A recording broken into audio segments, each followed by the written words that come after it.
Throughout the history of MTG, there have been over 100 unique sets with their own cards and mechanics. Some sets have had very little impact on the grand scheme of the game, whereas others can permanently change how the game is played or even designed. There are several sets that have been remembered as the beginning of new eras in Magic the Gathering, or at the very least, major shifts in the game and its core identity. And starting us off at number 10, we have Lorwyn. This set was released in October 2007 and was the 43rd Magic expansion.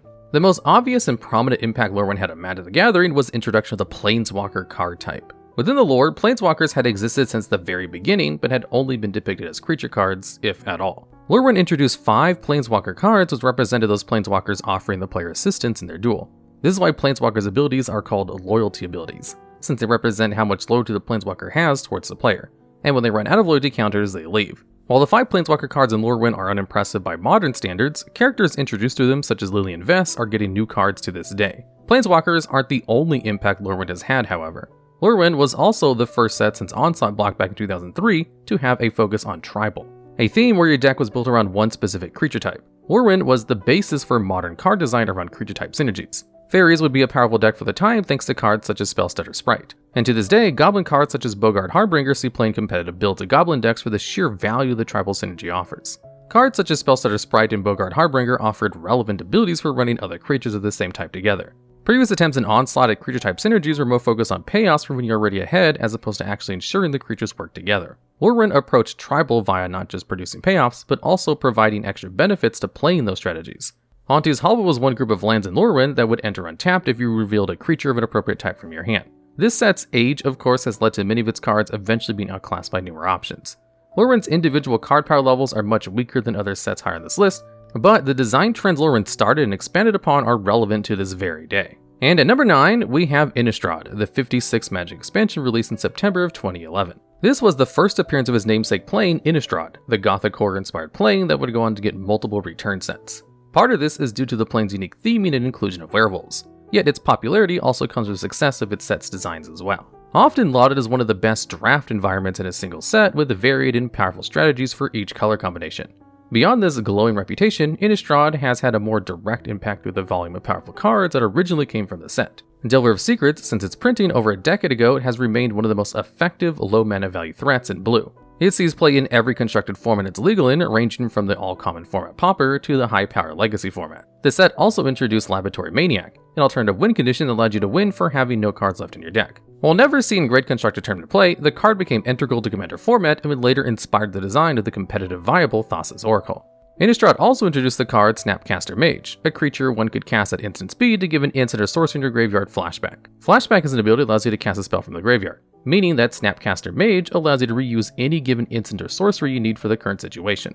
The most infamous of Innistrad's powerful cards, however, is the Planeswalker Liliana of the Veil. This 3-mana value Planeswalker was for a time one of the most played Planeswalkers in Legacy and Modern. The discard and sacrifice abilities combined in a way that allowed it to remove cards that would otherwise be difficult to get rid of. Coupled with the inevitability of her back-breaking ultimate ability, Liliana of the Veil was a low-cost threat that could chew through multiple cards before getting removed herself. Beyond these powerful cards, Innistrad has become the gold example for both limited design and designing a set specifically around a theme more than a set mechanical goal. And at number 8, we have War of the Spark. This set was released in May of 2019 and was the 81st expansion of the game. Designed as the culmination of the Nicol Bolas storyline, this event set focused on the war storyline of the characters in it. However, the set is more often remembered for the drastic shift in Planeswalker design that came with the set. The set was the first to deviate away from the established rule of Planeswalkers all being mythic rare. In addition to the standard 4 mythic rare Planeswalkers, there were also 13 rare and 20 uncommon Planeswalkers. Beyond this, every Planeswalker in the set had a static ability, whereas prior to this, most every ability in a Planeswalker was a loyalty ability. In the case of Narset, Parter of Veils, her passive ability restricted card draw and was so effective that she was restricted to the Vintage format. Vintage does not ban cards for balance concerns, and thus Narset has been put on the list of cards that includes the all-time powerhouses like Black Lotus. Other Planeswalkers proved to be effective as well, such as Karn, the Great Creator, whose static ability restricted an opponent's ability to use artifacts, and similarly got restricted in Vintage for its negative interaction with the fast artifact-centric mana bases of the format. This ability also works along with Mycosynth Lattice to make it so your opponent cannot even tap their lands for mana. Mycosynth Lattice has since been banned and Karn has not been dominated in Modern. However, it has shown up in virtually every non-rotating format since its printing. Other Planeswalkers from the set proved to be rather effective, such as Teferi, Time Raveler, whose oppressive passive, which prevented opponents from casting spells on your turn, eventually got him banned in Standard, Historic, and Pioneer. Worldwake Spark's card design wasn't just pushed in terms of planeswalkers either. The creature Dreadhorde Anarchist was so effective with Legacy's high density of low mana value spells that it eventually was banned in Legacy. Many mark Worldwake Sparks as the beginning in a shift in card and set design towards more complex and higher powered cards, especially in terms of the planeswalker card type. And at number 7, we have Throne of Eldraine, the 82nd Magic expansion released in October of 2019. This set was inspired by Arthurian legend and fairy tales, with many cards in the set designed as a direct reference. While specific themes and mechanics in Throne of Eldraine perhaps did not stand out entirely on their own, it was individual cards and the power levels that made this set so notable. 7 different card types were banned or restricted that were initially from Eldraine in various formats. Among them are cards such as Mystic Sanctuary, a land that could return an instant or sorcery from the graveyard to the hand that was banned in Pauper due to flicker decks creating infinite loops with it, as well as being banned in Modern for its interaction with fetch lands. Once Upon a Time was a spell you can cast for free if it was the first spell you cast the game, and was soon banned in Standard, Historic, Pioneer, and Modern. Other notorious cards like Cauldron Familiar came from the set, with the whole food mechanic and sacrifice decks later built off the back of Cauldron Familiar loop also originated from Eldraine. But the most infamous card from Throne of Eldraine was the card of the set's primary antagonist. Oko, Thief of Crowns, as a planeswalker, quickly proved to be one of the most dominant cards ever printed. Oko could turn any creature artifact into a 3 power and toughness elk token, and in the process make it lose all abilities. While this could be done to food tokens he generated, it could also be done to any creature artifact your opponent controlled that was especially threatening. Creature-focused decks would find their most important cards consistently unable to keep their abilities, and by extension, the whole strategy would fall apart. Oko was quickly banned in Standard and Pioneer not long after its printing, with Modern and Historic both banning the card in the following months. By February 2021, Legacy also banned Oko, leaving Vintage the only sanctioned format where the card is still legal. And even then, the card still sees play in Vintage. Throne of Eldraine is most remembered for its vastly powerful cards, with many of its other cards like Fires of Invention seeing play in other formats to this day. And at number 6, we have Worldwake. This set was the 51st Magic expansion and released in February 2010. The second set of the Zendikar block included many cards that would wind up becoming center points of whole decks in later years. Death's Shadows was the highest power and toughness of any 1 mana value creature, and would eventually become a dominant deck in Modern Legacy around 2017. Amulet of Vigor would later go on to be the focal point of Modern's Amulet Titan decks, which are still dominant to this day. But Worldwake is perhaps best known for its banned cards. Stoneforge Mystic proved to be such an effective tutor that it was banned in Standard, the now defunct Extended format, as well as Modern. In 2019, it was unbanned in Modern, and in recent years it has seen success in the format once more. Eye of Ugin was also first printed in Worldwake, serving as Magic community's first hint at the Eldrazi before even knowing what they were. 6 years later, Eye of Ugin would be banned in Modern after enough Eldrazi support eventually made the land too potent for the format. But the most infamous card for Worldwake is undoubtedly Jace the Mind Sculptor. Although in recent years it has been up for debate, Jace the Mind Sculptor is often considered the strongest planeswalker ever printed. Much like Stoneforge Mystic, he was banned in Standard and Modern, and would eventually be unbanned as well. Although control is less prevalent than it once was in the format, Jace is still used to this day as a potent control finisher. Jace the Mind Sculptor's legacy as a boogeyman in the eyes of Magic community alone might have been enough for Worldwake to wind up on this list, but the other powerhouse cards of the set help push it over the top and up to the 6th spot on this list. And coming in at number 5, we have Mirage. Mirage is the earliest set on this list, released in October 1996 as the 9th expansion. This was the first appearance of the continent of Jamura and Dominaria, an African-inspired location that has since been revisited several times. In terms of notable cards, Mirage generally does not have too many cards with much modern relevance. The one exception to this, of course, is Lion's Eye Diamond, an artifact that could be sacrificed for 3 mana of any one color in exchange for discarding your entire hand. Initially, this card was written off for being generally unplayable. However, over the years, Dredge decks and Legacy and Storm decks which already use the graveyard wound up proving this card is quite powerful. However, it's not because of any specific card that Mirage winds up so high in this list. Instead, Mirage represents multiple major firsts for Magic the Gathering. For starters, it was the first set overtly designed to be around a small group of sets referred to as block. While previous sets had been rolled into the Ice Age block retroactively, Mirage, Visions, and Weatherlight were the first groups of sets designed together as a cohesive block. Beyond this, Mirage was also the first set designed for limited play. Instead of building a deck beforehand with cards you already owned, Mirage also encouraged players to draft cards from booster packs and build small decks on the spot using only cards drafted in the moment. This would of course go on to be one of the premier competitive ways to play Magic the Gathering, with several sets having been released specifically for the purpose of being drafted. Mirage in many ways was the first truly serious competitive set for Magic the Gathering from a design standpoint. While there was internal balance testing for previous sets, Mirage was the first set where internal design took existing competitive metagames into proper account. Between this and its design accounting for limited, Mirage is the set that serves as the blueprint for most modern set releases. Although Magic has since abandoned the block set structure, Events like Innistrad Midnight Hunt and Crimson Vow are structured in ways reminiscent of the old block format. While Mirage may be lacking in relevant cards in the current day and age, its impact on set design shaped the game as we know it and cannot be understated. And at number 4, we have Future Sight. This set released back in May of 2007 and was the 42nd expansion of Magic. Future Sight's primary gimmick was that 81 of its cards were future-shifted cards, which showed hints at potential mechanics, ideas, and even templates for ideas in Magic. Many of these ideas would eventually wind up being in the game as proper, fleshed-out mechanics, such as Delve. Beyond thematic and design elements, there were also several individual cards introduced to the set that would have notable impact on the game in the short and long term.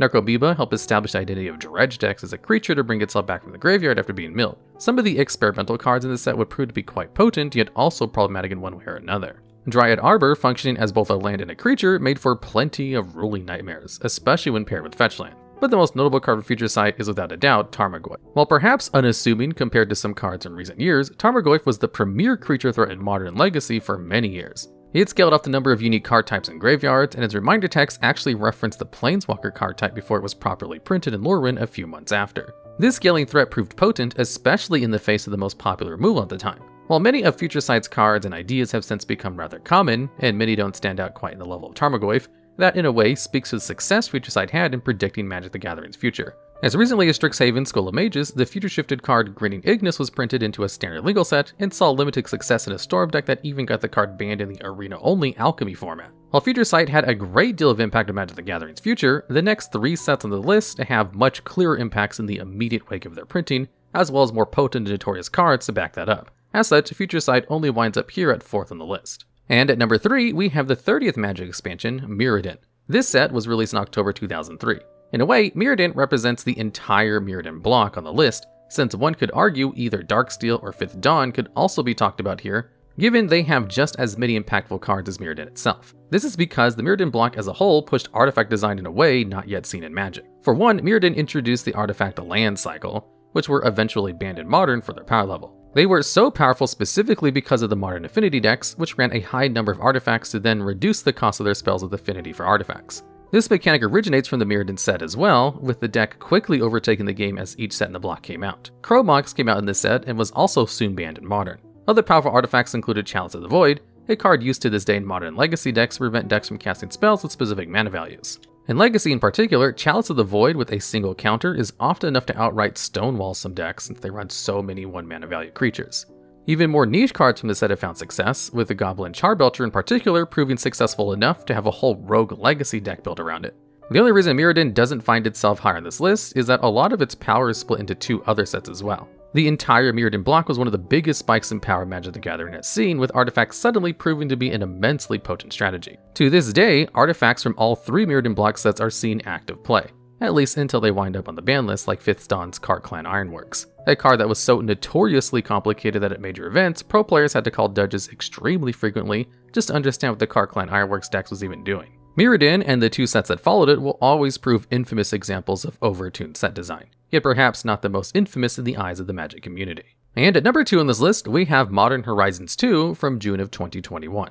Unlike most sets on this list, Modern Horizons 2 was not a mainline expansion, but instead a side set that was printed to demand. Modern Horizons 2, like its preceding set of the same series, was an expansion specifically aimed at injecting new cards into the Modern format. Generally speaking, the Modern card pool only consists of cards that were printed in standard expansions from 2008 onward. However, the 2 Modern Horizons sets both skipped standard in a sense and went straight to Modern and Eternal formats. While Modern Horizons 1 had its own drastic impacts on formats, the more recent Modern Horizons 2 has had perhaps a more drastic impact on formats. Instead of any powerful reprints added to Modern, like Counterspell proving to be massively impactful, the real power of Modern Horizons 2 came from its new cards. The powerful Urza Saga supercharged artifact decks in the format, specifically the equipment-centric Hammer Time deck. Its namesake Colossus Hammer is searchable with Urza Saga's 3rd chapter, and beyond that the deck is also able to run various 1-mana value artifacts as other potential search targets. The cycle of Mythic Rare Elementals with the keyword Invoke have also seen a great deal of play. While Grief and the others are all creatures, they function more like instants or sorceries, seeing as how their Evoke allows them to be cast by exiling a card of the appropriate color in exchange for being sacrificed as soon as they enter the battlefield. As such, all these elementals have powerful enter the battlefield effects. This set also introduced more powerful removal options by introducing Unholy Heat, which in the right scenarios can deal 6 damage to target creature or planeswalker for just 1 red mana. However, the most notable card from Modern Horizons 2 is undoubtedly Ragavan Nimble Pilferer. an aggressive 1-mana value creature that was quickly banned in Legacy for how polarizing a threat it was. At the time of recording, the top deck in Modern is Blue-Red Aggro, a deck running Ragavan, Unholy Heat, and another Modern Horizons 2 card, Murktide Regent. Hammer Time and Elementals have also seen a great deal of success lately, leading to many to consider Modern Horizons 2 a bit too impactful in the format. Regardless of if it was too far or not, Modern Horizons Set 2 set out to impact the format, and it certainly did so. Some could argue it could even take the number 1 spot on this list, but historically, there is one more set that has had even greater of an impact. And finally, at number 1 on our list, we have Urza Saga. While it's also the name of a card mentioned in the previous entry, Urza Saga is also the name of the 15th expansion of the game released in October of 1998. Much like with Mirrodin, one could argue this spot counts for an entire block, since Urga's Legacy and Urga's Destiny were also quite impactful. But Urza Saga in specific is remembered as perhaps the single most powerful set of Magic the Gathering's history. Over the course of Magic's history, 16 cards have been banned from this series of sets, 9 of which first appeared in the set Urza Saga alone. Some of those were of course products of the time, and cards such as Stroke of Genius are no longer banned. However, many of these powerful cards are still banned to this day. Tolarian Academy comes from a cycle of legendary lands that tap for mana equal to a number of given card type you have. In the case of Tolarian Academy, it tapped equal to the number of artifacts and was quickly banned in just about every format besides Vintage, where it's restricted. Voltaic Key proved to be a potent engine alongside mana-producing artifacts, as well as functioning for infinite turns alongside Time Vault. Perhaps the most infamous card from Urza Saga is Yawgmoth's Will, a card that lets you play cards from your graveyard until the end of the turn that was integral to combo decks and still sees play in Vintage Storm lists where it's restricted to 1 copy. This and the many other powerful cards from the set introduced Magic the Gathering to the proper combo play. The period of time following Urza Saga's printing was referred to as Combo Winter, with many games decided as early as turn 3. This only proved more problematic with the future sets in the block introducing cards like Memory Jar that were so potent it received an emergency ban. The response to Urza Saga and the sets that followed it were so severe that it threatened the stability of Magic as a game, and follow-up sets were made much weaker in a direct response to the backlash over the set. While many of the cards from Urza Saga would eventually age into normality, to this day, several cards from Urza Saga represented an era of design far past the upper bounds of reasonable strength and playability in Magic the Gathering. And even though many of its strongest cards are banned to this day, the impact it had on card design can be felt in modern sets all the same. Alright, and that's the list. Are there any other highly impactful sets you think we may have missed? Or have any ideas for future videos similar to this one? If so, please let us know down in the comments below.